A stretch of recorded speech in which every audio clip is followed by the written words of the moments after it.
বিশ্বের সবচেয়ে জনপ্রিয় দুই ক্রীড়াবিদ। ফুটবলে তাদের দ্বৈরথ উপভোগ করেছে শত কোটি মানুষ। ইউরোপ ছেড়ে মেসি রোনালদো ভিন্ন দুই মহাদেশে পাড়ি জমালেও এখনও সমর্থকরা নিজ তারকার পক্ষ নিয়ে তর্কে জড়ান। মোহাম্মদ আলী, জো ফ্রেজিয়ার, ফেদেরার, নাদাল, হলিফিল্ড, মাইক টাইসনদের দ্বৈরথ বিশ্বজুড়ে আলোচিত হলেও রোনালদো মেসির রাইভালরি অন্য পর্যায়ের।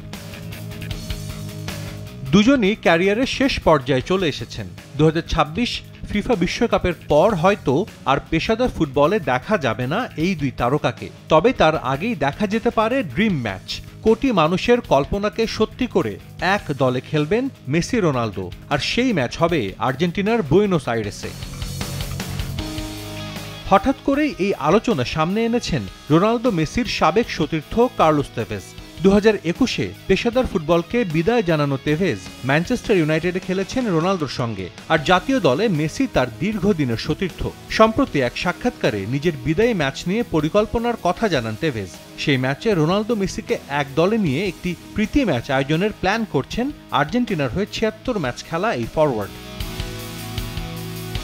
ম্যান ইউনাইটেডে রোনালদোর সঙ্গে 2 মৌসুম খেলেছেন তেভেজ, জিতেছেন চ্যাম্পিয়ন্স লিগ সহ 6টি শিরোপা। CR7-এর সঙ্গে এখনও ভালো সম্পর্ক দাবি করে তেভেজ বলেন, অনুরোধ করলে অবশ্যই তার বিদায়ী ম্যাচ খেলতে রাজি হবেন পর্তুগিজ মহাতারকা।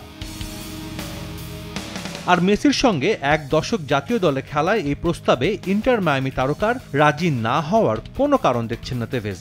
LM10-এর সঙ্গেও বজায় রেখেছেন সুসম্পর্ক, আর খেলাটা বুয়েনোস আইরেসে বোকা জুনিয়র্সের মাঠে হওয়ায় মেসিকে পাওয়াটা সহজই হবে বলে আশা করছেন সাবেক এই ফুটবলার। তবে কবে আয়োজন হবে সেই ড্রিম ম্যাচ সেটা এখনও চূড়ান্ত হয়নি। দুই তারকার সম্মতি পেলেই ঠিক হবে দিনক্ষণ। 2001 সালে বোকা জুনিয়র্সের জার্সিতে পেশাদার ক্যারিয়ার শুরু করেন তেভেজ।